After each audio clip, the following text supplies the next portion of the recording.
Hi, hello everyone. Welcome back to our YouTube channel Parahali.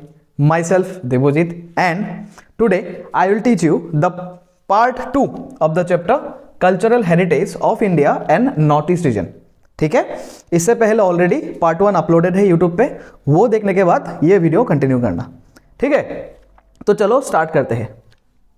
देखो, last class में हमने discuss किया था इंडस वैली सिविलाइजेशन के बारे में, उसके बाद हमने डिस्कस किया था इंडियन लिटरेचर के बारे में. ठीक है, तो आज डिस्कस करेंगे हम इंडियन आर्किटेक्चर के बारे में. उस टाइम में आर्किटेक्चर कैसा था. अच्छा, ये वर्ड आर्किटेक्चर, उसका मतलब क्या है आपको पता ही होगा. जैसे कोई एक बिल्डिंग हो, उसका डिजाइनिंग या फिर कंस्ट्रक्शन, वही है आर्किटेक्चर. ठीक है, तो चलो स्टार्ट करते हैं. देखो, during the sultanate and Badshahi era we get to see at least 4 type of architecture, that is mosque, masjid, pillar, minar, palaces और मंजिल्स एंड मकबरा. ठीक है, सुल्तानेट एरा कब था इंडिया पे? 1206 से लेकर 1526 तक. इस टाइम में जो इंडियन आर्किटेक्चर था वो 4 टाइप का था. क्या क्या था? एक था मॉस्क, एक था पिलर, एक था पैलेसेस और एक था मकबरा. ठीक है, ये सुल्तानेट एरा की बात कर रहे हैं हम. यहाँ पे आप देख सकते हो, ये मीनार भी देख सकते हो आप, चारों साइड पे मीनार रहते हैं उसको, ये मस्जिद. ठीक है, उसके बाद there are differences in the architecture in the north and south India and the difference is more visible on the top half of the structures. देखो, इंडिया पे हर जगह पे आर्किटेक्चर सेम नहीं था. नॉर्थ के साइड पे आर्किटेक्चर थोड़ा डिफरेंट था, साउथ के साइड पे आर्किटेक्चर थोड़ा डिफरेंट था. तो ये जो डिफरेंस है आर्किटेक्चर में, मेन डिफरेंस कहाँ आता है आपको पता है? जो टॉप हाफ होगा, मान लो कोई भी एक घर होगा, या फिर इसके बाद इसके बारे में बात करते हैं. ठीक है, ये जो बिल्डिंग्स है, इसका जो टॉप हाफ है, टॉप पोर्शन, ठीक है, उसमें ही मेन डिफरेंस देखा जाएगा. ठीक है, 3 architectural styles have been seen in the ancient stone temples. पुराने दिन में जो स्टोन टेम्पल्स था उसका 3 टाइप का आर्किटेक्चर था. ठीक है, वो हम डिस्कस करेंगे अब. देखो, दीज आर नागारा इन the north India. North India में जो टेम्पल्स था उसका स्टाइल क्या था? नागारा स्टाइल था. ठीक है, नागारा स्टाइल था. Dravida in the south India, जो साउथ इंडिया में था उसका स्टाइल क्या था? द्रविड स्टाइल. ये सब टेम्पल की बात कर रहे हैं हम. And Vesara style between Vindhya mountain and Krishna river.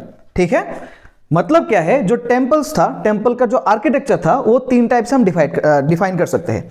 एक होता है नगारा, एक होता है द्राविड और एक होता है बेसारा.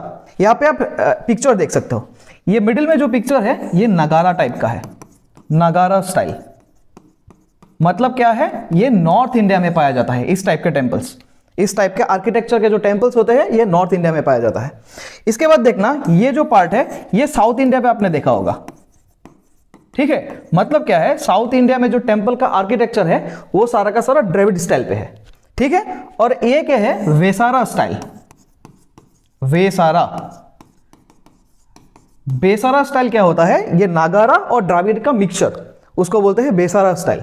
ठीक है, the peak shikhara of the north Indian temples are semi circular. ये जो नॉर्थ इंडिया के टेम्पल्स है, इसमें जो ऊपर में शिखरा है ये सेमी सर्कुलर टाइप होता है. ऐसा सेमी सर्कुलर टाइप. ठीक है, पूरा सर्कल नहीं होता, सेमी सर्कुलर टाइप होता है. And in south India it is rectangular. और जो साउथ इंडिया में टेम्पल्स होते हैं ये रेक्टेंगुलर साइज के होते हैं. ऐसा, ठीक है, ऐसा आपने देखा होगा, रेक्टेंगुलर साइज के होते हैं. Gradually smaller rectangles in shape towards the top. और जितने भी ऊपर जाते हैं हम, ये रेक्टेंगल छोटे होते जाते हैं. सबसे नीचे जो होता है वो बड़ा होता है, उसके बाद थोड़ा छोटा, उसके बाद थोड़ा छोटा, टॉप में जो रहता है वो सबसे छोटा होता है. ठीक है, Vesara style temples are mixture of Nagara and Dravida style. ये नागारा होगा, नागार हो चुका ये. ठीक है, और जो बेसारा टाइप के टेम्पल्स है ये दोनों के मिक्सचर है. कुछ फीचर्स नॉर्थ इंडिया से लेंगे, कुछ फीचर्स हम साउथ इंडिया से लेंगे. ठीक है, दोनों का मिक्सचर करके बेसारा स्टाइल बनाया जाता है. उसके बाद the Ajanta cave temple were constructed by cutting stone of the Ajanta hills. ये आपने पिक्चर देखा होगा, ये जो पिक्चर है पूरा हिल्स है एक. ठीक है, ये पूरा हिल्स को कट करके हमने क्या किया? एक टेम्पल बनाया. ये कोई मतलब एक्स्ट्रा करके नहीं बनाया, ये जो हिल है उसको ही काटा, उसको ही काटने के बाद ये टेम्पल का स्ट्रक्चर दिया। ठीक है, ये अजंता हिल्स पे है। उसके बाद देखना, Parsi style was used in the architectures during the Turkey, Afghan and Mughal era. India पे जब अफगान लोग अटैक किया था, मुगल का जब एरा था, तो उस टाइम में जो आर्किटेक्चर था मेनली किस स्टाइल में बनाया जाता था? पारसी स्टाइल पे। ठीक है, उस टाइम में जो आर्किटेक्चर था पारसी स्टाइल का था। The Taj Mahal constructed during the Mughal period is considered one of the most beautiful construction during that era. उस एरा के सबसे ब्यूटीफुल जो कंस्ट्रक्शन है वो कौन सा है? ताजमहल है। ये पिक्चर भी लगाया हुआ आपने देखा होगा शायद। उसके बाद the Taj Mahal along with the caves of Ajanta and Sanchi Stupa have been declared the World Heritage Site by the UNESCO। ये ताजमहल और ये सांची स्तूपा है। ठीक है, ये जो प्लेस है, ये जो कंस्ट्रक्शन है, इसको वर्ल्ड हेरिटेज साइट डिक्लेयर किया। अब इसका मतलब क्या है? मतलब कुछ साइट्स ऐसा उसको आइडेंटिफाई किया और उसको नेशनल इंटरनेशनल इंपॉर्टेंस घोषित किया। ठीक है, और उसको प्रिजर्व करने की जरूरत है, इसलिए उसको वर्ल्ड हेरिटेज साइट डिक्लेयर किया। किसने किया? यूनेस्को ने किया। ये मैंने यूनाइटेड नेशन जब चैप्टर आपको कंप्लीट किया था उसमें बोला था, यूनेस्को। ठीक है, तो इसने क्या किया? इस अजंता, सांची स्तूपा एंड ताजमहल, इस दोनों को वर्ल्ड हेरिटेज साइट डिक्लेयर किया। ठीक है, उसके बाद देखते हैं स्कल्पचर। स्कल्पचर क्या है? आपको पता होगा, स्कल्पचर मतलब एक 3 डायमेंशनल ऑब्जेक्ट जिसको बनाया जाता है। ठीक है, तो इसके बारे में डिस्कस करेंगे अब। Ancient sculptures were made with soil, stones, bronze, copper, silver, gold etcetera. जो एंशिएंट टाइम में जो स्कल्पचर बनाया जाता था उसको सॉइल से बनाया जाता था, स्टोन से बनाया जाता था, ब्रॉन्ज, कॉपर, सिल्वर, गोल्ड, ठीक है, इससे बनाया जाता था। The sculptures of ancient India made in own style were also mounted with the foreign design। सबका एक यूनिक स्टाइल था। जितना भी स्कल्पचर उस टाइम में बनाया जाता था सबका एक अलग अलग यूनिक स्टाइल था और कुछ मतलब इन्फ्लुएंस होता था फॉरेन से। ठीक है, उस टाइम में जो दूसरा और सिविलाइजेशन हुआ करता था तो उससे इन्फ्लुएंस होके ये यूनिक स्टाइल बनाता था वो लोग। The sculpture of the ancient India can be broadly divided into 3 major categories। जो स्कल्पचर है उनको भी 3 टाइप पे डिवाइड किया जाता है। कौन कौन सा है? Gandhara, Mathura and Amaravati sculptures. ये 3 नाम याद रखना। ठीक है, Gandhara, Mathura and Amaravati. The Gandhara sculptures were developed mainly in the north west Pakistan and east Afghanistan। जो गांधारा स्कल्पचर्स है वो मेनली कौन सी जगह पे पाया जाता था? North west Pakistan and east Afghanistan पे। It had been living a living sculpture from the 1st century to the 7th century। ये टाइमलाइन दिया हुआ है, उस टाइम में गांधारा स्टाइल लोगों बनाए जाते थे। ठीक है, उसके बाद देखेंगे a number of Buddha statue were made by the practitioners of the Gandhara style and Greek Roman style. ठीक है, आप 3 पिक्चर देख सकते हो यहाँ पे।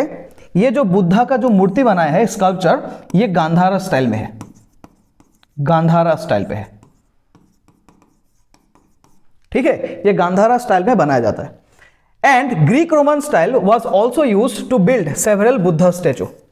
और एक और स्टाइल है जिसमें बुद्धा का स्टैचू बनाया जाता था, वो कौन सा था? Greek Roman style. ठीक है, the Mathura style though developed by itself was also influenced by the Gandhara style and this style reach is peak during the Gupta era.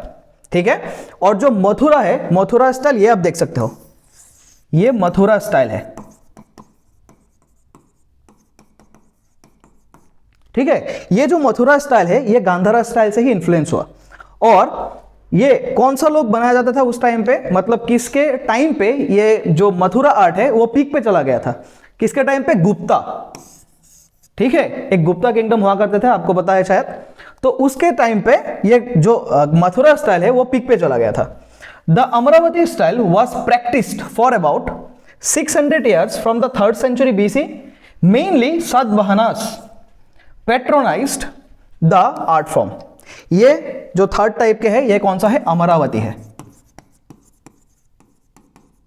ठीक है, और ये अमरावती जो स्टाइल है बुद्धा की स्टैचू बनाने की या फिर कोई भी स्कल्पचर्स हो, ये मेनली सातवाहनास ये किंगडम था मिडिवल इंडिया पे, तो वो लोग ज्यादा प्रैक्टिस करते थे इसको। उसके टाइम पे ये जो आर्ट है, वो स्कल्पचर है, वो पीक पे गया था।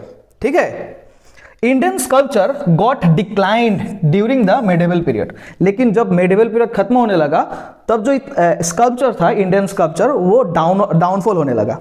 ठीक है, उसके बाद देखते हैं क्या है पेंटिंग्स। पेंटिंग्स तो आप सबको पता है पेंटिंग्स क्या होता है। ठीक है, the paintings of ancient India can be broadly divided into 2 categories. Ancient India में जो भी पेंटिंग्स पाया जाता था उसको 2 टाइप पे डिवाइड करते थे हम। एक होता है बिग वॉल पेंटिंग, नाम से ही क्लियर है, बिग वॉल पेंटिंग, ये थोड़ा बड़ा था, एंड स्मॉलर पेंटिंग, और एक पेंटिंग था जो स्मॉल बनाया जाता था उसको। ठीक है, the smaller paintings where used mostly in the book for decoration and pictorial description. ये जो स्मॉलर पेंटिंग्स है ये ज्यादातर कहाँ पे यूज करते थे? बुक पे। जो उस टाइम में बुक लिखते थे लोग तो उस पे एज ए पिक्टोरियल यूज करते थे, पिक्चर बनाने में बुक पे। ठीक है, paintings were made in both style on the wall of Ajanta, Bagh, Sittanavasal, Armamalai caves based on the subject matters of Buddha, Jain and Hindu religion. Ancient time पे इस दोनों स्टाइल में पिक्चर बनाया जाता था, और ये जो पिक्चर है मेनली कहाँ पे दिखा गया था? केव्स पे। ठीक है, केव्स के जो वाल है, जो गुफा होते हैं, उसके वाल में ये पिक्चर बनाते थे। ठीक है, कौन सा केव्स था आप यहाँ पे नाम देख सकते हो, अजंता, बाग, चित्तनावसल। ठीक है, ये सारे के केव्स के वाल पे ये पेंटिंग बनाते थे, आप यहाँ पे देख भी सकते हो। ठीक है, ये जो है ये बिग वॉल पेंटिंग है, थोड़ा बड़ा है इसका साइज, और ये वाला जो है स्मॉल पेंटिंग्स है, मेनली बुक पे बनाते थे ये लोग। ठीक है, उसके बाद smaller paintings were done on the bark of Sanchi tree. ठीक है, सांची पात भी बोलते हैं। जो स्मॉलर पेंटिंग्स होता था वो कहां पे बनाया जाता था? जो सांची एक ट्री होता था, ठीक है, उस टाइम पे सांची एक ट्री था तो उसके बार्क पे बनाया जाता था। ठीक है, सिल्क क्लॉथ में बनाया जाता था। In places like Assam, Rajasthan, Odisha, Mysore and Tanjore, ये कुछ प्लेसेस के नाम हैं जहां पे स्मॉलर पेंटिंग्स को बनाया जाता था। ठीक है, in the first century BC itself the culture of 6 skill of painting was started. उसके बाद क्या हुआ, जब फर्स्ट सेंचुरी बीसी आया तो उस टाइम पे क्या हुआ था, थोड़ा सा 6 स्किल आर्ट में ऐड किया गया, पेंटिंग्स में 6 स्किल ऐड किया गया। कौन सा स्किल था? एक था शेप, एक था मेजरमेंट, एक था फीलिंग्स एक्सप्रेशंस टेक्निक, एक था आर्टिस्टिक रिप्रेजेंटेशन, एक था knowledge of similarity, and last था रूल ऑफ यूजिंग ब्रश। ये जो स्किल्स था पेंटिंग में ऐड होने लगा। कैसा स्किल? जैसे शेप देने लगा लोग ने। ठीक है, उसके बाद मेजरमेंट करके पेंटिंग्स बनाने लगा। उसके बाद फीलिंग्स को एक्सप्रेस करने लगा वो पेंटिंग। उसके बाद आर्टिस्टिक रिप्रेजेंटेशन हो गया, knowledge of similarity and rule of using brush का यूज करने लगा। ठीक है, तो ये फर्स्ट सेंचुरी के बीसी के टाइम में ये जो स्किल्स था वो ऐड करने लगा पेंटिंग्स पे। ठीक है, पहले तो ऐसे ही बनाते थे लोग, लेकिन फर्स्ट सेंचुरी के बाद ये सारे मटेरियल्स यूज करने लगा, ब्रश यूज करने लगा, फीलिंग्स ऐड करने लगा पिक्चर पे। ठीक है, नेक्स्ट देखते हैं। Colours were made from turmeric, Sindoor, earthworm etcetera. पहले के दिन में आज के जमाने में जो आर्टिफिशियल कलर होते थे तब तो नहीं होते थे, तो उस टाइम में लोग क्या करते थे? टर्मरिक सुना होगा आपने घर पे, तो टर्मरिक से कलर बनाते थे वो लोग, सिंदूर से बनाते थे, अर्थवर्म से बनाते थे। ठीक है, तो ये पुराने दिन में कलर का काम किया करता था। Among pictorial books of that time, the importance were पदशाहना, टूटीनामा, Jahangirnama, दस्ताने अमीर एंड खानसा। ये कुछ उस टाइम के बुक्स थे जहां पे पिक्चर यूज किया जाता था, पिक्टोरियल बुक्स बोलते थे उसको। ठीक है, ये आप पिक्चर पे देख सकते हो, एक बुक का पेज है। ठीक है, यहाँ पे ऐसे पिक्चर ऐड करता था वो लोग, कुछ पिक्चर ऐड करके यहाँ पे लिखा गया था कुछ। ठीक है, तो उस टाइम के ये पिक्टोरियल बुक्स है। ठीक है, उसके बाद देखते हैं म्यूजिक एंड डांसेस। उसके बाद हम डिस्कस करेंगे एंशिएंट इंडिया में कौन सा म्यूजिक था और कौन सा डांस फॉर्म था। ठीक है, India has a rich cultural heritage in music. India क्या है? म्यूजिक का रिच कल्चरल हेरिटेज है। ठीक है, the shlokas of Samaveda were read like song by the priest named Udgata.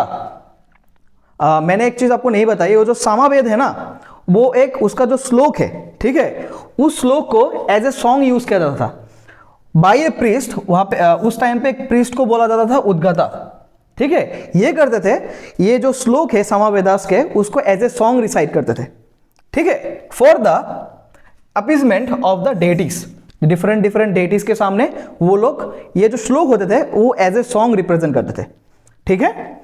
उसके बाद along with the music different types of musical instrument were invented। पहले music आया, उसके बाद म्यूजिकल इंस्ट्रूमेंट जो है ये इन्वेंट होने लगा, ठीक है, to accompany the classical and folk music. तो इंस्ट्रूमेंट म्यूजिक के साथ accompany किया करते थे उस टाइम पे। Among these instruments shehnai, tabla, santoor, sitar, bina, flute, dhol, taal, नगारा, मृदंग, खोल, नुपुर, शरिंदा, दोतारा एक्सेट्रा, ये सारे के सारे इंस्ट्रूमेंट ऐड होने लगा म्यूजिक पे, ठीक है। उसके बाद देखते हैं 8 dances have been recognized by the government of India as the Indian classical dance form। ये बहुत ज्यादा इंपॉर्टेंट है, ठीक है। गवर्नमेंट ऑफ इंडिया ने क्या किया, जितने भी डांस है उसमें से सिर्फ 8 डांसेस को, ठीक है, क्लासिकल डांस का टाइटल दिया, ठीक है। वो कौन सा है, कथकली, ठीक है, ये केरला में डांस प्रैक्टिस करते हैं। मोहिनी अट्टम, ये भी केरला में प्रैक्टिस करते थे। भरतनाट्यम, ये तमिलनाडु पे है। कुचिपुड़ी, ये आंध्र प्रदेश में है। ओडिसी, ये ओडिशा में है। कथक, ये नॉर्दर्न इंडिया पे है। मणिपुरी, ये मणिपुर पे है। और लास्ट में सत्रिया, जो कि हमारे आसाम पे है। ये बहुत ज्यादा इंपॉर्टेंट है। ये आठ जो डांसेस है, इसको याद करना, नाम क्या क्या है और कौन सी स्टेट में उसका प्रैक्टिस करते हैं, ये भी याद रखना।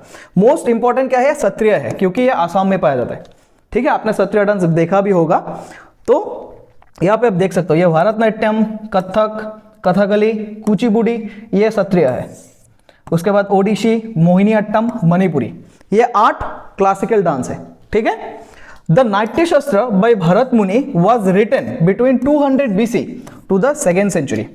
भरत मुनि ने एक बुक लिखा था, ठीक है, नाट्य शास्त्र, ये याद रखना। कब लिखा था, between 200 BC to 2nd century। In the नाट्य शास्त्र different rules of drama, music and dances were outlined in around 6000 shlokas. ये जो नाट्य शास्त्र लिखा था भरत मुनि ने, इसमें क्या था, जो ड्रामा करने के लिए कुछ रूल्स चाहिए, म्यूजिक के लिए कुछ रूल्स चाहिए, ठीक है। ये जितना भी रूल्स है ये नाट्य शास्त्र में लिखा गया था। और किसने लिखा था, भरत मुनि ने लिखा था, ठीक है। उसके बाद देखते हैं लास्ट, ये टॉपिक है योगा कल्चर, ठीक है। आपने सबने नाम सुना होगा योगा, क्योंकि आजकल गवर्नमेंट ऑफ इंडिया ने इसको बहुत ज्यादा प्रमोट किया हुआ है, ठीक है। This traditional practice was brought into a standard by महर्षि पतंजलि। ये याद नाम जो है याद रखना, ठीक है। इसको लाइमलाइट में कौन लाया था, महर्षि पतंजलि ने, by compiling a book called yoga सूत्र।